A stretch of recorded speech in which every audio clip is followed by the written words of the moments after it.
Hey everyone, it's Jason. Welcome to another unboxing for Keep the Heroes Out, the Dungeon Defense cooperative board game.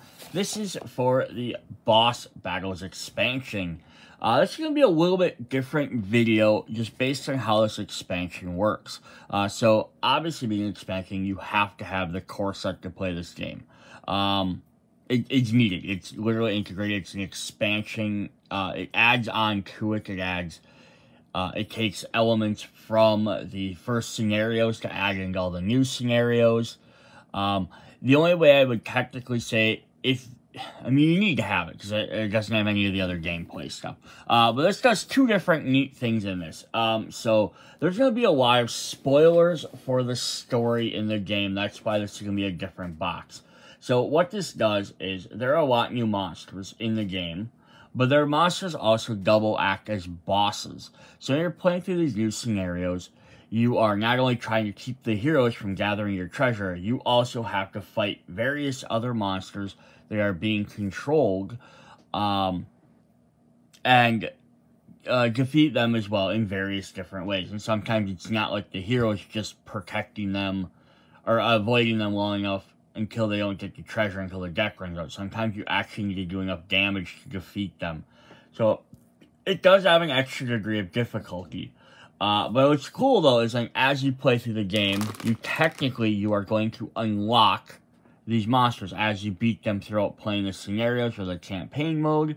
You'll unlock them to be able to play with them. That being said, if you would like to just pick this up just to have a bunch of new monsters to play as, and you don't want to play through a scenario where you have to beat stuff, or you don't want to wait until you get to scenario, scenario 28 or 29 of the 30 to unlock someone, you can just open up the packs, pull out the monsters, and play with them whenever you want. There's nothing preventing that. Or if you find the boss mode to be too difficult, and again, you don't want to play that way, you have full option not to do that. So a couple of things we're going to get in here before we hop into too far is we will get a bag of meeples. These are all our different new monsters that also doubly act as bosses. We're going to get a bunch of new scenario decks, as well as boss cards. They're double-sided boss decks here. Which when I actually go through all them, we will go into spoiler territory for people that don't want to. This is more of the spoiler. So as you unlock, they have all these different packs. We have Pack A, which gets you a bunch of cards. Pack B, which gets you a bunch of cards. Some of these are the new monsters and their decks. Some are other new scenario cards. And it's going to go all the way up through Pack O. So there's quite a few of these packs to unlock. So as you can see, I've already unwrapped all mine, so I could go through and look at them and show them off for this video. But again, I will kind of call spoilers on those. So if you'd like to sit down and actually play this all the way without seeing what's all in there, seeing when it's coming up, you don't have to. But although this is why it's going to be an odd thing, because without going through the stuff that's spoilers for the campaign, there's not much else in this game. So we do have some tokens here. We have 3 new boards. Of course, they're falling out of the way. These are just very extra difficulty boards for the game. So 2 of them are for some new difficulty modes. And then we have 1 for the actual boss to keep track of its health. It's just the same on either side. It's just whether you want to play left-handed or right-handed. Is more or less what that is. Yeah, so you can swap over the boss. We do have some new junk bot tokens. We have some new crate tokens, a new type of resource, which will be used throughout the game. And then we have a new type of hero to actually fight, the rookie. Then we also have a brand new tile. So this is actually a double-sided tile. It's supposed to be like the before you open the portal and then after you open the portal. Which has some new mechanics on it as well. So those are our big basic things we have. So let's hop in though and look at some of the new stuff that we can look at before I call spoilers. Alright.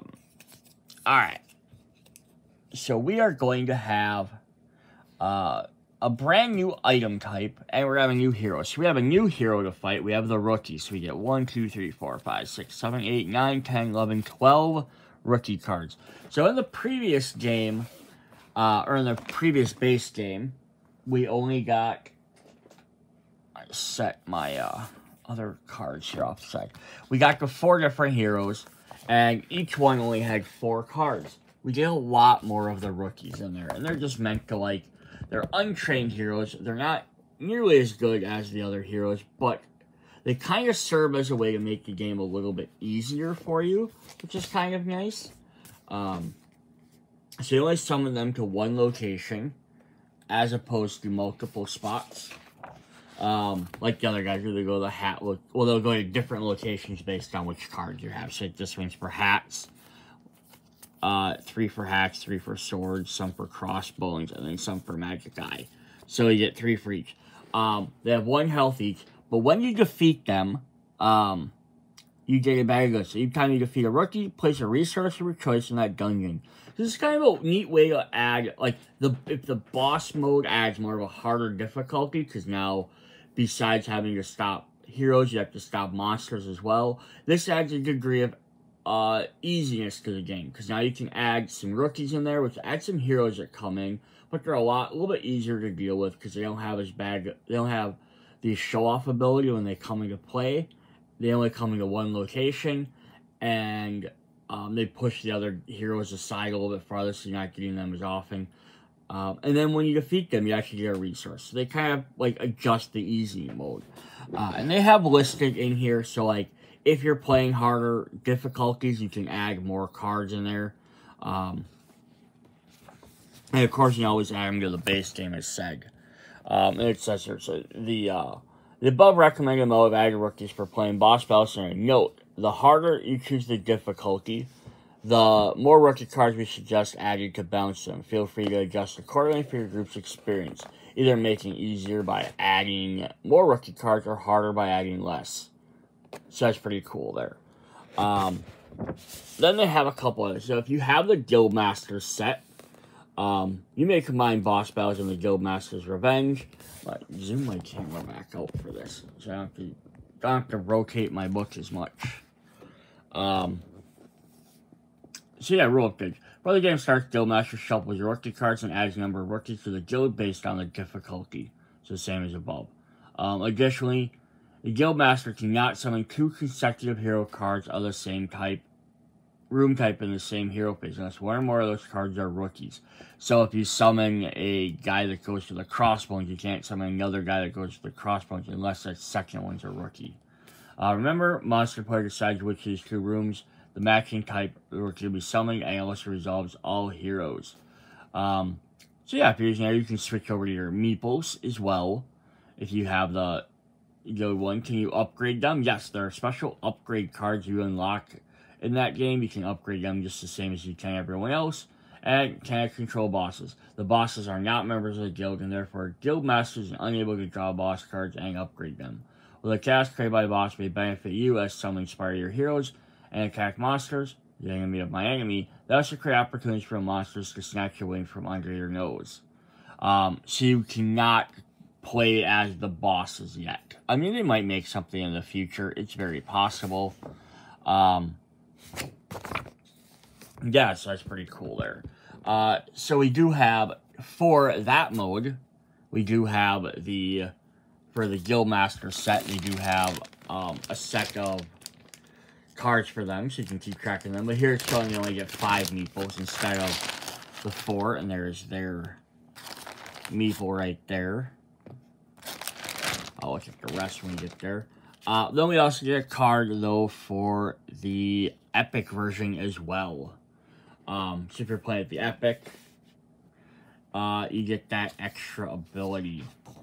Now, the rookies do have... and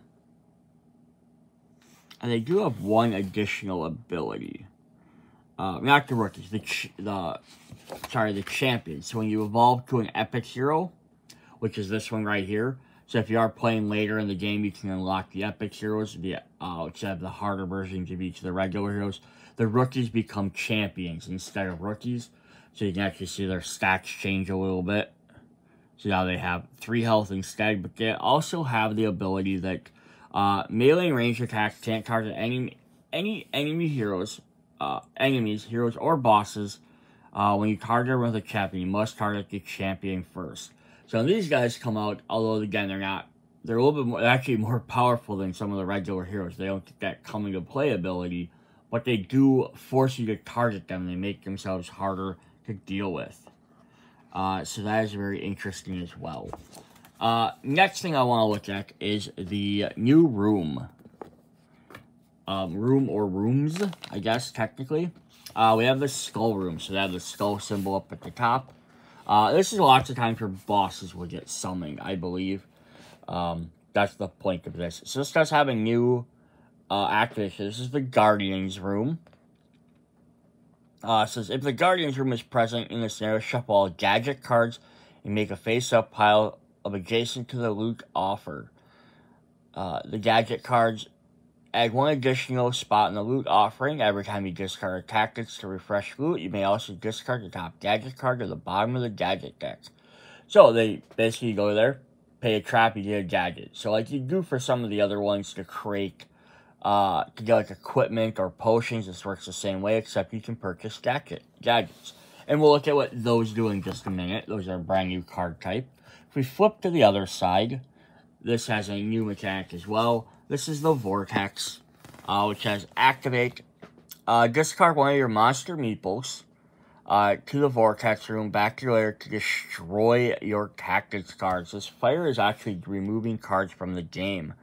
So this acts is discard 1 card of your tactics permanently, either in your hand or your discard pile, placing the selected card back in the gaming box, trimming your decks. Be careful destroying all your ambush cards. You'll let you summon guys, or you may be out of the game.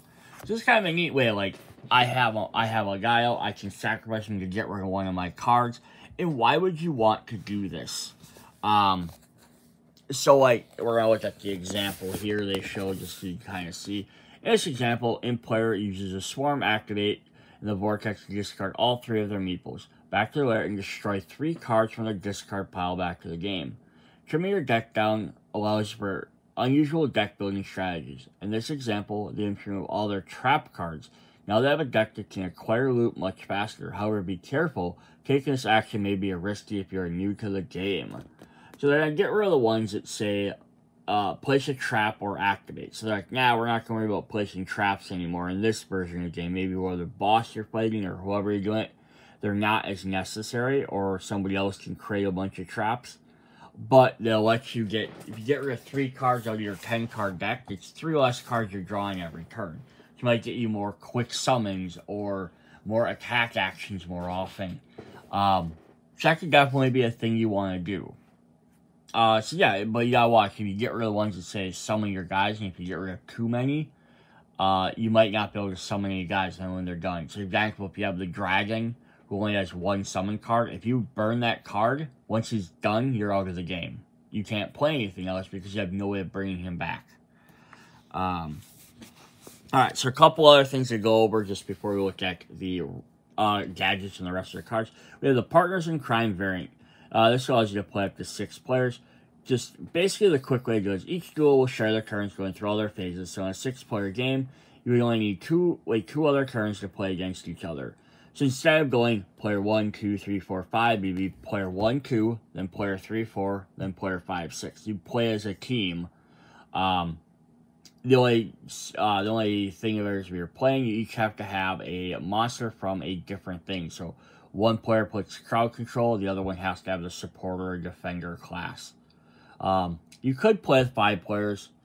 So it's this partner start game with 3 cards each instead of 5. But if you're playing with 5 players, you can have a person play as a solo player as well. Yeah, so very, very interesting, different way to play that.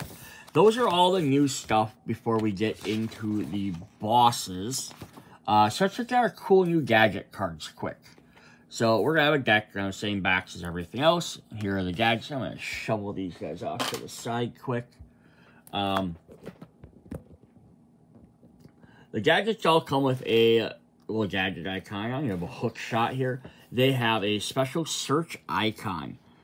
So what this icon means is that when you play one of these, it says, allows you to look to your deck, your tactics deck for the indicated card and put it into your hand. So here you'll be able to find a ranged card and also have it in your hand to be able to use. Or you can use this as a ranged attack with surge, then move. So if you do a ranged damage, you can surge.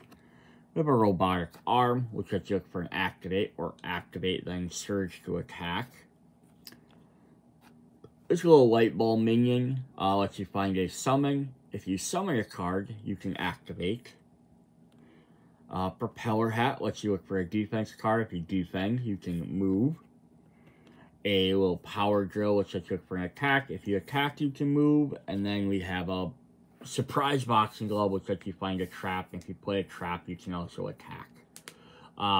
Yes, these are fun little extra cards that they have for those. Alright, so that is what we have for how all of those work. Well, for all the new stuff, it's not, again, getting into the type of spoiler stuff. So, I'm going to start talking about how the bosses work before we start looking at the cards. And then when we get to the cards, I'll just probably flip, do like I've done in the previous videos, I'll just flip through them rather than reading off every single effect. But then we will do all the monsters as well when we get to the second part of the video there. So boss battles, an exciting twist. Each boss plays very different, and you need to read their rules. So they work in two different ways. So first of all, you have your first wave of the game, which plays just like normal. Follow their scenario, it says what to do. Also hints at what type of cards you need to acquire during the boss. So here it's going to show, on wave 1, you have boss coming at wave 2 has 15th health. This one's going to show, on wave 2, you're going to need to have scrolls to be able to do 5 scrolls. And it's also going to show that it has some minions. Just kind of giving you an example on how to defeat some of them. So it says Guardian has 15 health, so you need to deal massive damage what you're aiming for. Meanwhile, the Guardians can only be damaged by discarding scrolls without using them. And the same rules as Guardians, you should try and acquire those before the end of the first wave. If there's a second circle, as above, as the spiders above, means boss will also deploy their own minions. So it's kind of neat. So it gives you an example of what to do. Then when you get to wave 2, so after the deck empties the first time, you're going to flip to the second page of the scenario. It's kind of nice. They did design it that way. So page 1 has initial setup, and then page 2, when you flip it over, has the second wave. So you can kind of avoid some spoilers that way right away. You're going to shuffle. For reshuffling, you'll get go to the following page. Follow all the other new rules. Some scenarios will remove cards from the guild deck. Some will also add some. Since we're preparing for the second wave, shuffle the boss cards. Place them face down on the battle board. Each boss has 10 cards. The dark back showing a picture of the boss and information on how to defeat them.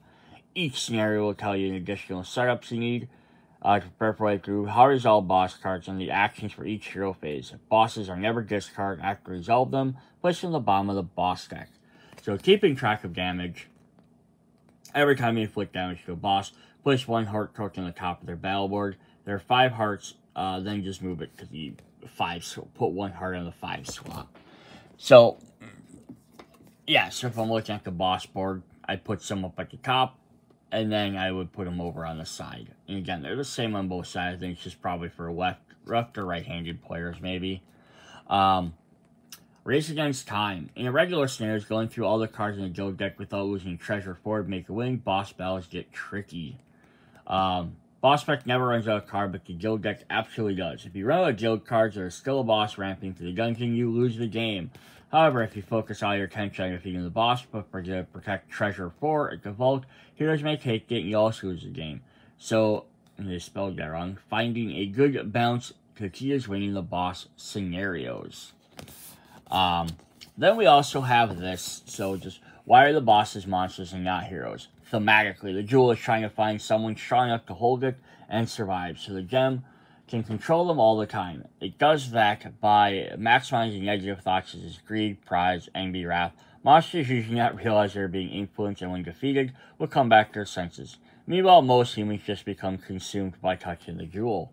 Mechanically, having them as monsters gives us the possibility to add greater deal of replayability and multi-purpose meeples without raising the cost of this expansion. Keep in mind, boss battles expansion has far more cards and illustrations than our base game.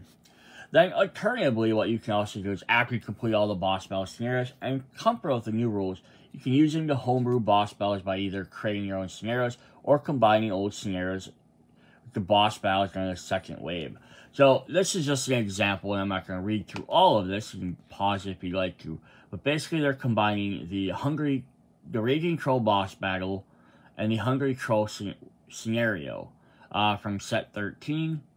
So basically, you're going to set up the set scenario 13 from the base game, prep everything kind of how it shows, but then you have the boss sitting around ready to hop in and do some other stuff. It's going to change a few things because you need to have a skull room somewhere. But yeah, it's just neat so you can kind of add all these guys in there and have their own bosses. So a couple other... The spoiler alert, specific cautions to dodge spoilers, skip to page 10. So just, we are going to get into some spoilers for how bosses work, so it's inevitable, it's what the game is. Overlord, some bosses have ability to unlock specific type of meaning. I mean, is a secondary monster that acts as a subordinate for as long as your monster meeple is in the same room.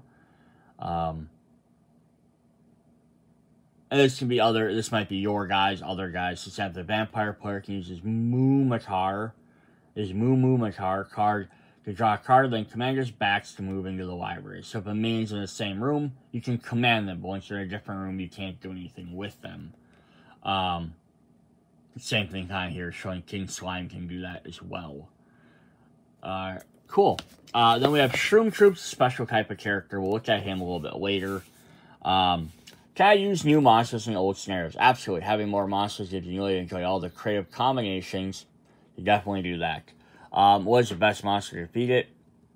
Some are better. You know, but there's not 100%. Like, you have to use this guy. It's kind of got played out. I did mention in the base game set they had rule updates for the monster size chart. Monsters are now divided in 3 size categories: huge, medium, and small. If you have unlocked the Chronicle ability, Piggyback Riders, you can now carry monsters of the same size category as yours or belonging to smaller categories. However, huge monsters can never be carried. That's to kind of show up all the different monsters available so far. But yeah, they just made it, instead of being like, this guy's bigger than this guy versus this guy. They said now they just grouped them into categories. This is some more information on specific characters. I'll look at them when we kind of get there. Can I unlock new monsters playing one-shots? Absolutely, you can unlock all the monsters playing one-shots, provided you meet the requirements described in each scenario. However, playing scenarios in order will make more sense if you follow the story, and winning the last scenario in Chronicle mode would give you access to Chronicle abilities. Alright, we're going to hop into how the new scenarios work a little bit. So they can be one-shots or boss battles. We have Chronicle mode updates, starting your scenario in Chronicle mode. Add rookies based on your difficulty. Whether you win or lose, always move to the next scenario. So this is broke up into 3, but instead of jumping around in the book, these go in direct order. So 21, 2, 3, 4. And then you unlock Gadget Blueprints. And then Act 2, you unlock the Junk Box Builder. And then Act 3, you unlock Epic Levels. And then there is a secret bonus holiday scenario. So you're going to unlock some certain stuff. So after you defeat the first act, you're going to unlock Gadget Blueprints. So you're going to open up Pack G. So you'll find Pack G in here, which will be like this, but it'll say Pack G. And then you'll open that up and you'll get some new gadget cards. And here you unlock the Junk Bot Builders. We saw the tokens for them, which will let you carry these guys around. So if I grab one of their tokens here. Just going to look at the back of one of those. So they have a little token like this. It'll go on the board. It'll say Activate Repair. So basically, once these get placed on the board, so I shuffle the junk box, place them face down on the blacksmith room. If you do so after shuffling, all gadget cards make up a pile. Gadgets add an additional spot in the loot offering. So this is another way to add gadgets into any game. versus just having them be in the one mode. So junk box can only be added to scenarios that don't have the Guardians room. Otherwise, you have to go to the Guardians room to add the junk pile. Add the gadget, sorry. Junk pile, you can carry one junk pile code in the monster the same way you would carry a resource. If you have a monster the same route as a junk pile, you can activate to build the junk box by flipping it over. Once assembled, they're considered medium-sized monsters and will exhaust to attack them as usual. Junk box destroyed, you can't rebuild it. So, these are kind of cool. So, we did unlock some new junk bots here. I'm just going to kind of zoom in on this rather than move my camera again. So, yeah, we get a couple different ones, which will do some really neat stuff for us. So, each one will have 1 health, but once per turn, you can activate them. You can get an activate action with this guy.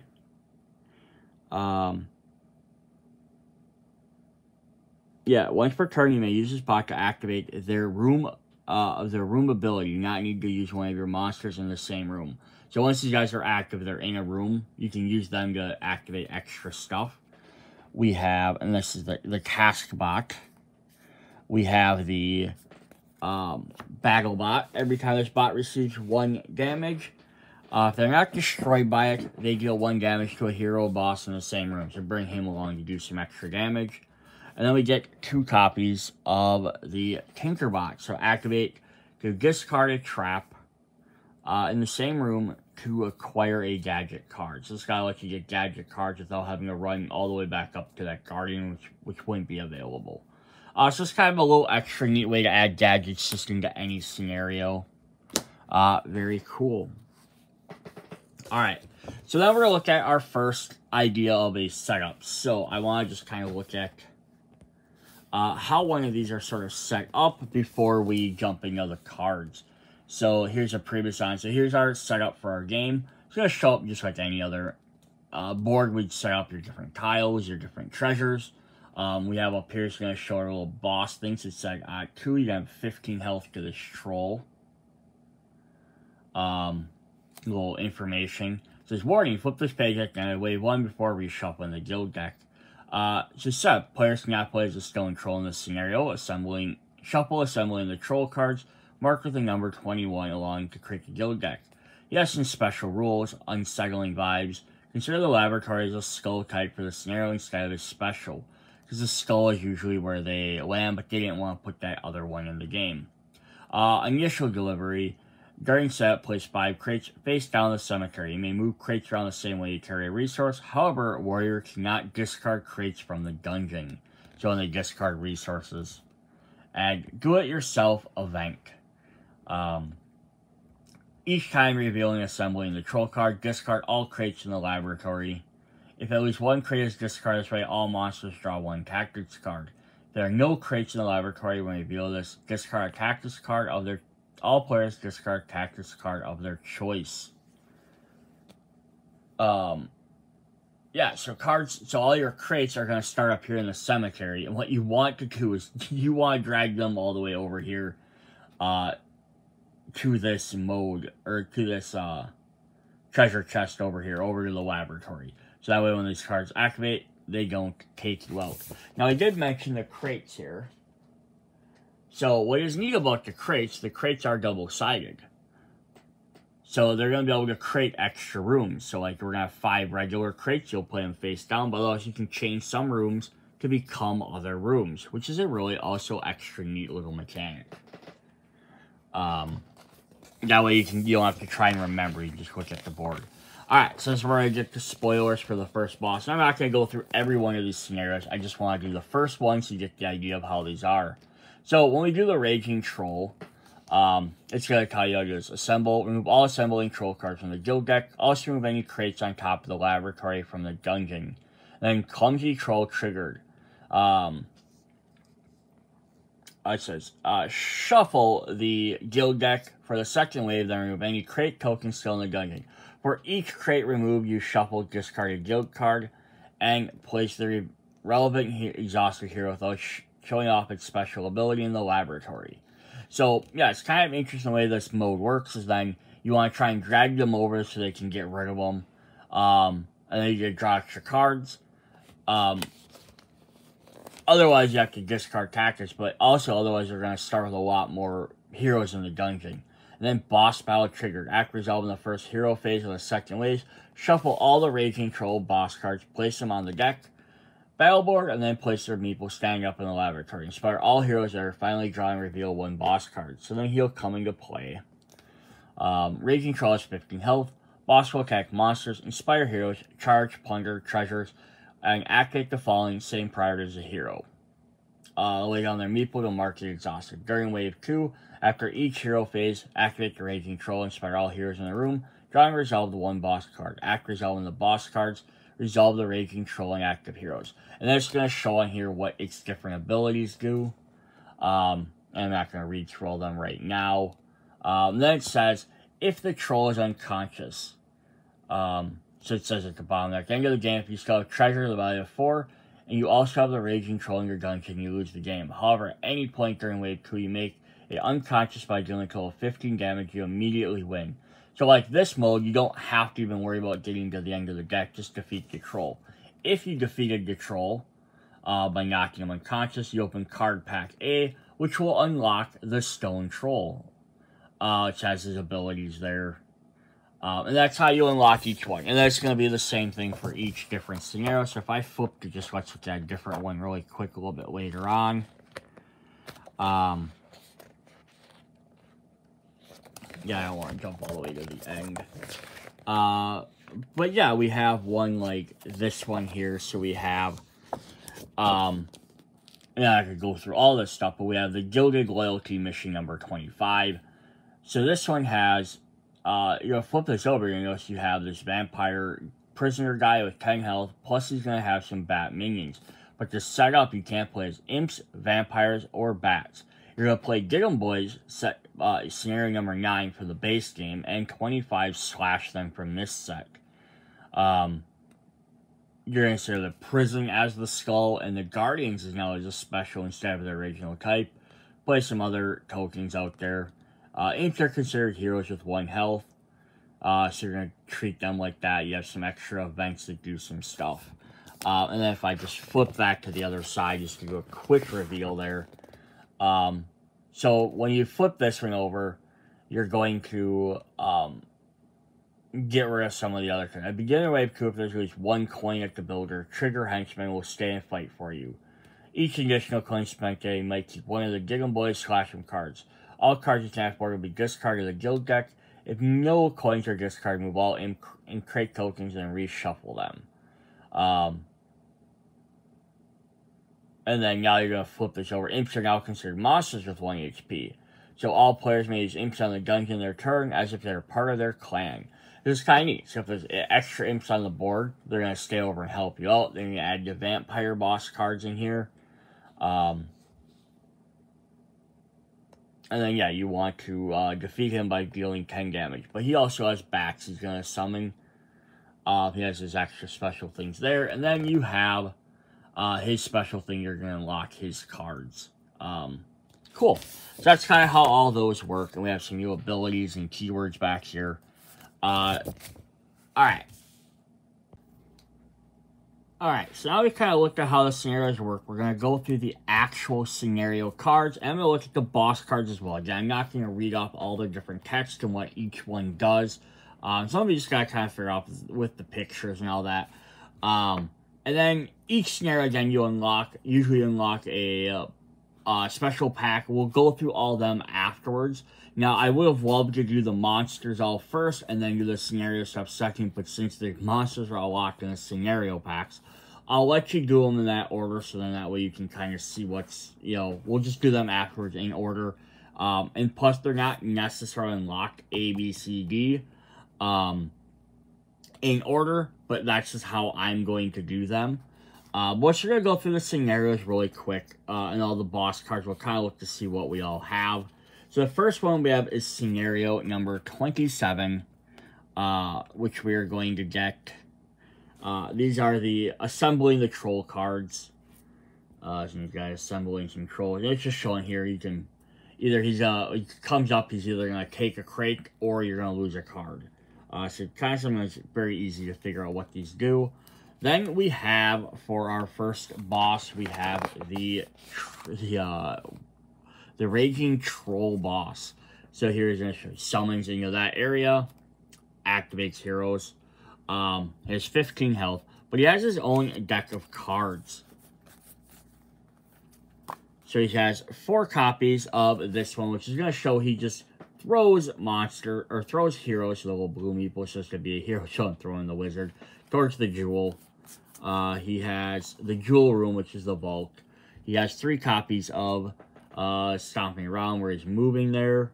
And then he has 3 copies of Discard a Bone or Lose a Card.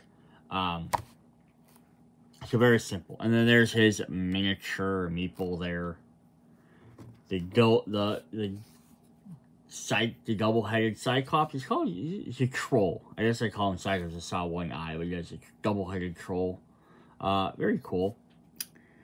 Alright, then up next we have set number 22, which we have 4 copies.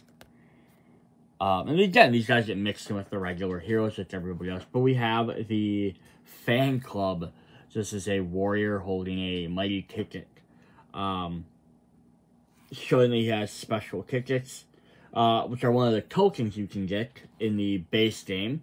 You need to move these around like everything else.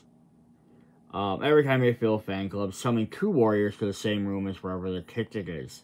Yeah,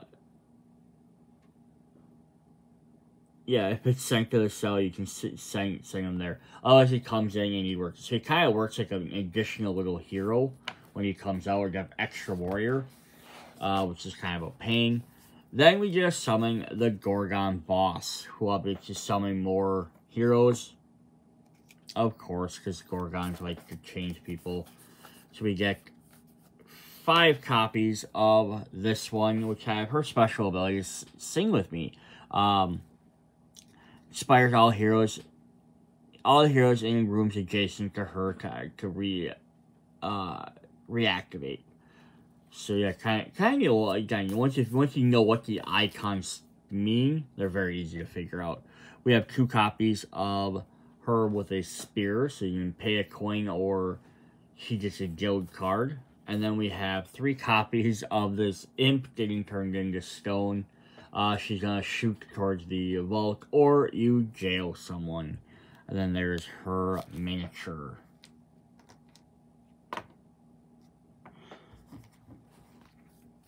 Awesome, awesome, awesome. Alright, up next we have 23. We're going to get 3 copies of The Prisoner. So the Prisoner says basically you can give them a book, or you're going to draw 2 cards to try and send guys to the cells. Very interesting. Then we actually, instead of having that, we have the Guardians, who are depicted on the 1 card. The Guardian boss cards. So they take 5 scrolls to defeat them. When they come in, they summon 2 spiders to their location. So we get some spiders. So they're going to have some extra things. So they have 4 copies of this one, which is going to be deploy, place 1 trap in each of the mechas. Place 1 trap on each mecha spider in the dungeon. So wherever there's mecha spiders, you're going to get to place traps. 1, 2, 3. We have 3 copies of this one, which will actually refresh all mecha spiders in the dungeon. And then we have 3 copies of this one, which are called Clean Up. Discard all trap rooms with no mecha spiders. So basically, spiders are going to place traps, otherwise they're going to get rid of them. So spiders are considered heroes with 1 health. Every time a spider exhausts or attacks through the treasure, lay down their meeple to mark it as exhausted. So there's one of our little spiders, and we're going to get 5 of them total. Just kind of keep track of those. Little spidery guys, it's kind of fun. Alright, up next we have, guys, I moved some tokens off them cards. We have 3 copies of this samurai guy, who's called the Invader. So he has a special ability. It says, when you reveal them, remove 4 room-type tokens from the board, then randomly place them back in the same 4 rooms, which may change their room type, then draw and resolve another one. So that's kind of neat, making use of them room-changing things from the base game, or from the on the opposite side of the crates. Then we're actually, he's going to turn into a werewolf. So these are the, adding the trader cards from letter D from the base game. So you're going to get those, and then you're going to have the werewolf boss cards. So you're going to add some extra cards into the scenario. So what's this guy do for us when he kind of rages? Well, the top 3 cards. And take all ones with attacks and discard all the rest. And then he has 4 copies of this one. So wait, we got little extra minions in here. So he's going to use the gnolls in here. We're going to have puppies. He's going to have a lot of extra stuff. It says Dragon Mama. If the dragon is in the cells, reactivate all the heroes in the cells. And then the dragon moves to the vault. If the dragon is in the vault, attack or melee range 1 goal. So yeah, this one's going to add a bunch of extra stuff in there. Because we're going to have a lot of different stuff. Because we have the dragons. Goes out looking for babies. This is kind of the other half of it. And then we have 3 copies of this one, which just says, when you attack, when a werewolf attacks a gnoll or a hero in the room, they will draw and resolve another boss card this turn. So the black ones are bosses. Crazy. So we're going to get the werewolf meeple there. Plus we're going to get some puppies, which will get added in. And we get a total of 1, 2, 3, 4, 5, 6 different puppies. Just to give us something a little bit different. Some of these summon. And then these will be used for like the hero mode. Or got the hero mode, the monsters. Alright, number 25. We have 2 copies of this one. We looked at this one before. These are the slash them, which go with the get them. So instant to attack, or you have to discard 2 guild cards without resolving them. Which, hey, they don't resolve, but it also lowers that deck a lot quicker. Then the boss we have, hey look, it's our vampire buddy that was in jail. The vampire boss, who has 10 health. So he has 3 copies of this one. So if you summon bats, or bats that use a special ability, they are summon bats to the same room as the vampire. They ignore treasure. They only be blocked by monsters. Bats move towards the vault as much as they can, reactivating heroes in their path until exhausting a fight of monsters. So they're just going to be running around trying to fight or get to the treasure. We have 4 copies of this one, which is Surge, and then if you do damage, you gain... Do damage, if you Surge, you gain 3 health. So great, he gets to heal some more. And then we have 3 copies of this one. Discard a book from the room. It takes 1 damage for each book. Discard, if no books, send them to the cell. Yes, if he can't discard books, he goes back to the cell. So basically, if he's not gaining some knowledge at the cost of his own health, he's going back to jail. Then we get, of course, 1 of him, and we get a little bat miniature as well, with a little tongue sticking out. We get 2 more bats. Very, very cool. Alright, what do we have up next? We have scenario number 26, which is the Magic Cauldron. Going back to some of our witches, just throwing some toads in there. Basically, sacrifice a toad or burn a card. Every time you draw a Magic Cauldron, if you are in the frog, discard a frog in the Apocryphy. All players draw an extra cactus card. If you don't have a frog, must destroy 1 cactus from their hand. So it's actually a very bad thing, because it could end up hurt. Could help you, but probably gonna hurt you. Then we get the Shroom Troop bosses. 2 actually called safety drill boss cards. But yeah, they're going to be some very interesting ones. Look at that in the back there. There's something, says a big mushroom, and then to 2 different spots. Alright, so it has to take 7 pets to defeat them. Interesting. So 1, 2, 3. We have 3 copies of this one, which says activate all shroom troops in the dungeon. We have 3 copies of this one. Summon 1 shroom troop on top of each trap in the dungeon, removing traps. Oh, that could be very mean. And then 4 copies of this one. Summon 1 shroom to each open portal on the dungeon. So these guys should kind of start appearing everywhere. And they have 1 health and they're going to do stuff. So, our considered heroes with 1 health. Every time a shroom troop exhausts to attack or the treasure, lay it down to show it's exhausted. So they're one of our little shroom troops, and we have 8 of those. So we get quite a few of them. Yeah, magic cloak and can't be attacked directly. Only deal damage to have one of your monsters inflict damage to it. Yeah, it's very interesting. Different ways on how to beat all these. Alright. Then in 27, we get 1 copy of this guy here, who's the King Bruce II. But you're also going to use this slimy bureaucrat, which is a slime scenario, number 19. So you have 4 more cards getting added into it. But this guy's basically using these guys for his own good. Or his own evil, maybe. But yeah, like that. Play 3 guild cards and then draw a card. That is a pain. Then we are actually going to have a boss, as we have the Slime King. Which is here just saying if you discard remove a slime from the dungeon to play an extra boss card. So basically it's kind of like the reform and mix and match with each other. Then we have 1, 2, 3, 4, 5, 6, 7, 8, 9, 10 copies. All 10 copies are the same card. Which do, I think they all have the exact same ability, right? Yep. So they summon and then they refresh heroes in their dungeon. But at the top there we have the extra little thing with slimes. So we have 8 slimes with a swarm on there.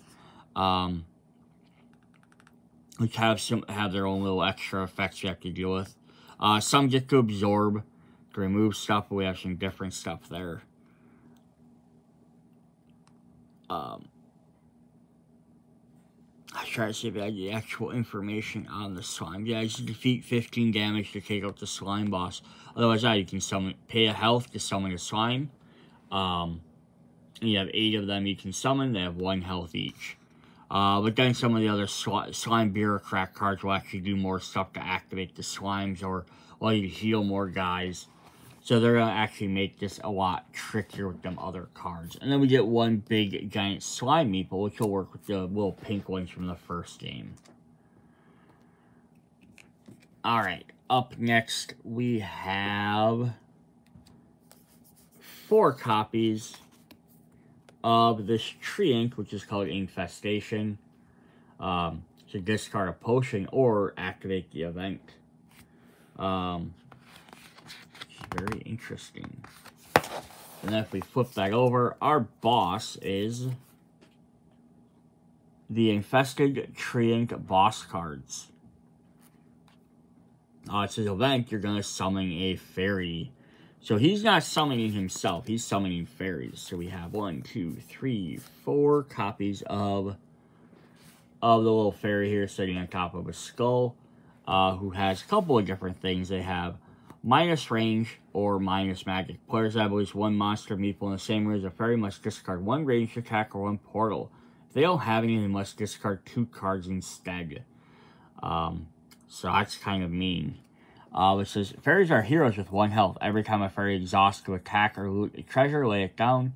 Due to their diminutive size, fairies are immune to range attacks. It's saying they take 0 from range. They basically have an auto defense. We have 3 copies of this one where they're attacking this werewolf.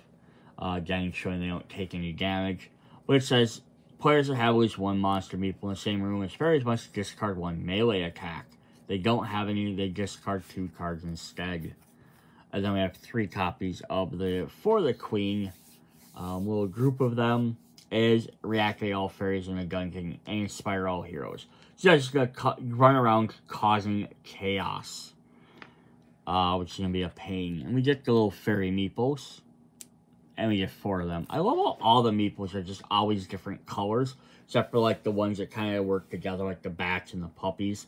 So it makes them very, again, with all the icons being very well, you can also use the colors that I think are really cool. Alright, then we have one of the last scenarios, which is number 29, and we're going to get 2 copies of the Rigor Mortis. Also going to use the Skeletons, number 15 from the base game. Reactivate Skeletons when they attack, or summon 2 Skeletons. So use your extra skeleton meeples in there. And then we are going to fight the Reaper. Eventually we're going to fight the Reaper in here. Now, this also has some extra stuff in here. There's a different boss we might end up fighting, depending on how the game goes.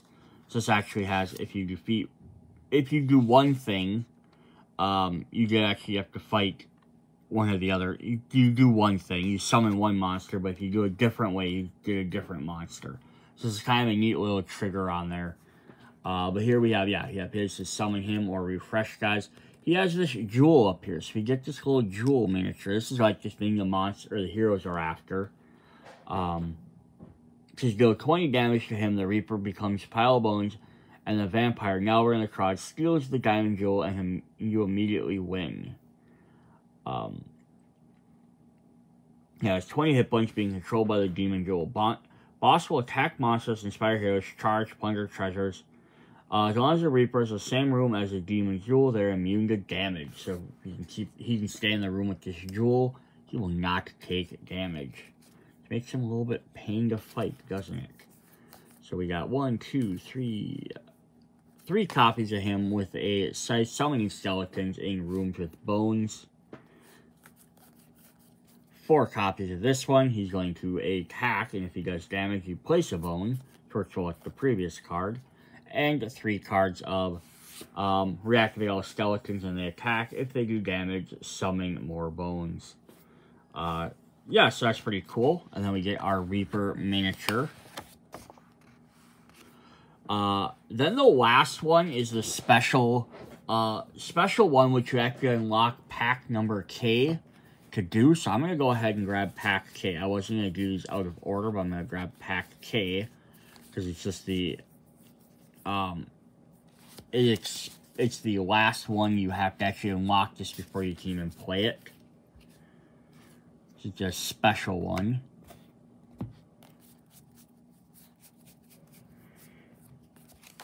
Alright. So we're gonna drop these guys off, drop these down here. And we have pack K. So on the back of each pack, it's going to show exactly what's in there. So in case you ever want to shuffle these back up, after take them out and have them set up for the next time, it gives you that option. So in pack K, we get 5 copies of the Dungeon card, which is the Forever King. So he has a crown, he has draw a card, and you draw a cactus card, and they draw a guild card. The other thing we're going to add in here are eventually we'll use the epic heroes as well.